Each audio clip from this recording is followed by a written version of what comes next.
Coming up, the Angels throw away a shot at a win and the White Sox knock off the Astros. This is Locked On Now MLB.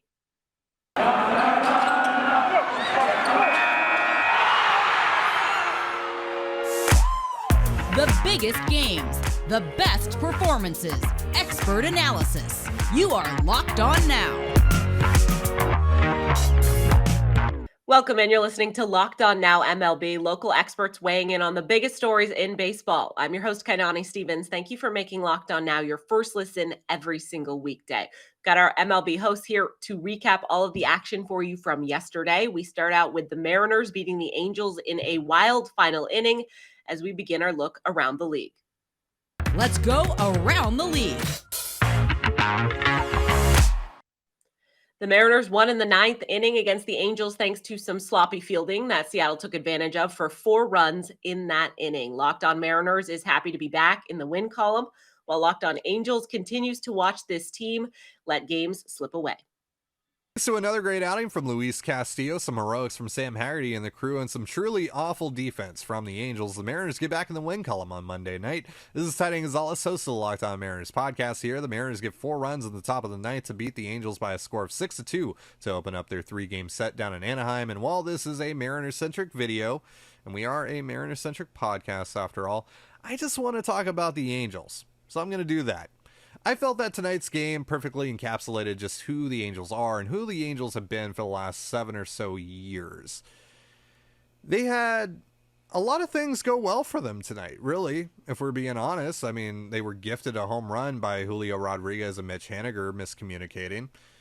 And then Shohei Ohtani was dominant. Shohei Ohtani, one of the 2, count them 2, once-in-a-lifetime talents on the Angels roster, had a great night on the bump.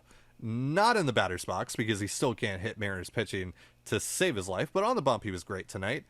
Gave up just 2 runs, left this game tied at 2 apiece. He gave his team a chance to win. But in the top of the ninth, the Angels defense fell apart. The Mariners scored 3 runs on 3 balls that did not leave the infield to take and extend their lead, and what can only be classified as a big oopsie by the Angels defense. And after all of that, for yet another night, Shohei Ohtani's efforts are all for naught. Shohei Ohtani is not rewarded for being a superstar player because the Angels are a dysfunctional franchise. This is a dysfunctional Major League roster. This is a dysfunctional Major League organization from top to bottom. And it just continues and continues to prove itself as so. Unfortunately, we're not going to have a chance to further drag the Angels on tomorrow's episode of Locked On Mariners. However, we did get Jordan Schusterman of Cespedes Family BBQ and Fox Sports MLB to talk some Mariners with us. So be sure to check that out in the morning on Locked On Mariners on YouTube or wherever you get your podcasts. We'll see you then. Peace.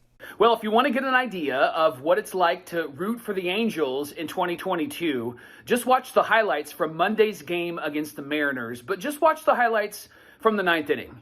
Hey everybody, it's Mike Frisch, one half of Locked On Angels, and Monday night's game against the Mariners was actually a really great game. Shohei Ohtani was on the mound. He went 6 innings. He struck out 8. Luis Castillo was on the mound for the Mariners, and he went 6 innings, and he looked incredible, struck out 9. And it was a 2-2 ball game until the 9th inning, and then the Angels just completely fell apart. 2 errors. They didn't have somebody covering home plate, and the Mariners ended up scoring 4 consecutive runs, and they won the game 6-2. It's been a tough season in Anaheim, and this game is a great example of why it's been so tough. And it wasn't just on the players, but it was also on the manager, Phil Nevin. He doesn't bunt runners over. He doesn't pinch hit for somebody, and then this person that he doesn't pinch hit for, Steven Duggar, watches a fastball go down the middle of the plate with runners on and the potential to win the game.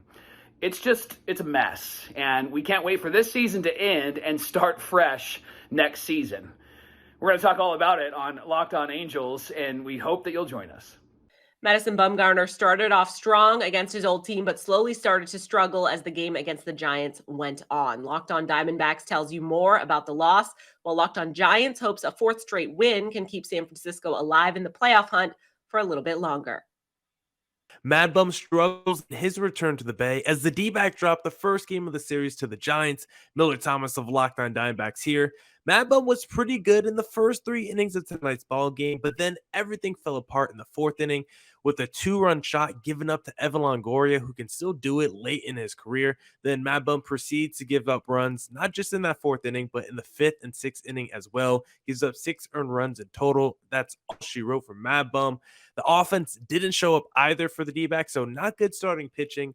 And then you only get 1 run courtesy of a Christian Walker solo shot. He absolutely crushed it. D-backs didn't show up in game 1 of the series, but they've been pretty good against the Giants overall in the season, so maybe they could pick it up in game 2 tomorrow. Very nice win for the Giants tonight. They've won 4 straight and 7 out of 9, and they're just 5.5 back now in the wild card race. Ben Kaspick with the Locked On Giants podcast. Giants needed to get hot, and they've been hot. And the thing is, they need to stay hot. And the season, there's like 46 games left in the season, and they're just going to have to continue to play well here. But so far, starting with that little 2-game sweep of Oakland about a week ago, they've done well. 7 out of 9 and 4 in a row now, and they've got some good things going on. Alex Cobb pitched great tonight. The starting rotation has been a real strength. Every time you can flip around Carlos Rodon and Logan Webb, and then the rest of the guys have been solid as well, especially lately. And how about Joey Bart? He had a good night tonight, 3 hits. He's just been a different guy since getting called back up in early July. Evan Longoria also homered tonight. So good things going on for the Giants right now. Still work to do, but a nice start if they're going to make a run at this thing. So we'll break it down on Locked On Giants, where it's your team every day. The Cubs had a lead against the Nationals early, but let Washington come back and take the win away. Locked On Cubs says it's those kinds of losses that hurt the team most in this rebuilding season. This is the type of loss that has plagued the Cubs all season, and it's why their record really doesn't match the guys they put on the field. Not that it should be that much better, but it should be better. You have Marcus Stroman, your best pitcher on the mound against a very bad Nationals team. You're up 3-0. That should be booked, signed, sealed, delivered a win. And some shaky defense, not being able to pitch around it, not missing enough bats, not enough clutch hitting, and you find a way to lose a ball game that you should never lose. Marcus Stroman should not be getting beat twice by the Nationals. That's what has happened the last week. It wasn't totally his fault, like I mentioned, but just these are the type of games that just leave you wanting more. Cubs lose 5-4 to the Nationals. Ian Happ hit 2 home runs. That was the positive, but just a bad loss. Too many of them. Coming up, the Blue Jays can't stop Ryan Mountcastle, and the White Sox stay hot against Houston. This is Locked On Now MLB. Today's edition of Locked On Now is brought to you by Built Bar, the best tasting protein bars in the market. They're all made with 100% real chocolate, and they come in dozens of different flavors. Their latest flavor, Cookie Dough Chunk Puffs, comes with that protein-infused marshmallow and has little bits of cookie dough in there as well. If you head over to Built.com, you can use our promo code LOCKED15. Gets you 15% off your order. So you just put in that promo code LOCKED15, gets you 15% off of your order at Built.com. Welcome back to Locked On Now MLB. I'm Kainani Stevens. Thank you for making Locked On Now your first listen every single weekday. Johnny Cueto beat the best team in the AL in last night's best performance. The best performance. Hold up. Cueto kept the Astros quiet after the first inning, and the White Sox beat the Astros with a 4-run eighth on Monday night. Locked On White Sox says it's one of the best performances of the season from a team fighting to get into the playoffs. Talk about edge of your seat entertainment. Chicago White Sox beat the Houston Astros 4-2 Monday night. Houston scored early. White Sox scored late. Johnny Cueto was brilliant for the White Sox. Another quality start. He went 8 strong. White Sox got their offense in the 8th inning. It was an unbelievable rally. Perhaps the inning of the year. Excellent game for the White Sox. Much needed, and it sets the stage for a showdown Tuesday night. Dylan Cease against Justin Verlander on the South Side. Ryan Mountcastle has crushed the Toronto Blue Jays in his career with the Orioles, and he continued to do so in a Baltimore win on Monday. Locked on Orioles goes over another big day for him against Toronto, which has Baltimore closer to a wild card spot. Well, Orioles fans, rightfully so, are worried about catching the Tampa Bay Rays right now. They are sitting in the third wildcard spot. Maybe we should be focused on catching the Toronto Blue Jays, because the Orioles seem to have their number. O's win at 7-3 on Monday night in Toronto. Another win over the Blue Jays. And in this one, they got some early offense. The bullpen locked it down. But you got to just shout out Ryan Mountcastle once again. This guy dominates the Blue Jays. 32 career games against Toronto, 14 home runs after his 2-run shot on Monday night. His next highest total against an opponent, 8 home runs against the Red Sox. He's homered in almost every other game he's played in against the Blue Jays. He's got an 1160 career OPS against Toronto. They don't want to see that guy. He gives them nightmares. And the Orioles beat the Blue Jays in game 1 of a huge series north of the border. And I'll recap it all coming up on Tuesday's episode of the Locked On Orioles podcast. The Cleveland Guardians remain in first place, but they have 2 teams chasing them down in the AL Central. Our Locked On Guardians host was less than happy with just 1 win in a doubleheader against Detroit on Monday. He tells us everything we need to know from the win and then the loss versus the Tigers. Guardians split the doubleheader, and it's a frustrating split, right? So you get that first game, Aaron Savale's best start of the year. Andres Jimenez goes yard in each of the doubleheaders, and the Tigers are, a dumpster fire right now in terms of maybe the worst offensive production in how long. We're talking about a team that is historically bad offensively, and they put up a 7 spot. I got issues with the way the bullpen was deployed in this one.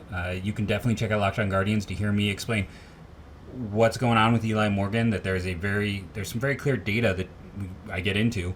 Also, having Shaw go too is just asking for trouble. Guardians are still in first no matter what happens, and they'll continue this fight for the playoffs. If you want more on your Cleveland Guardians, again, check out Locked On Guardians. I'm going deep. All things Cleveland Guardians. First place, Cleveland Guardians. The Phillies did just enough right on Monday to beat the Reds, but even our Locked On Phillies host admits it was far from a perfect day for Philadelphia. He and Locked On Reds share their thoughts after the series opener. Well, it certainly wasn't the cleanest win in baseball history. Connor Thomas, your host of Locked On Phillies. The Phils take down the Cincinnati Reds 4-3. Now, the Phillies left 11 runners on base in this one. Noah Syndergaard had rough innings, and then he had innings where he was really efficient. It was kind of one of those weird games where the Phillies never really put a lesser opponent away, but hey, the job gets done. Sir Anthony Dominguez with a great save. He's just been locked down in the late innings for the Phillies. And Edmundo Sosa, stop me if you had Edmundo Sosa carrying the Phillies to a victory, but he had 2 big at-bats for the Phillies in this one. Some great defensive plays. Led the team in RBIs today. Led the team defensively today with some of the best plays out there. And, hey, you'll take the win. And Kyle Gibson goes tomorrow.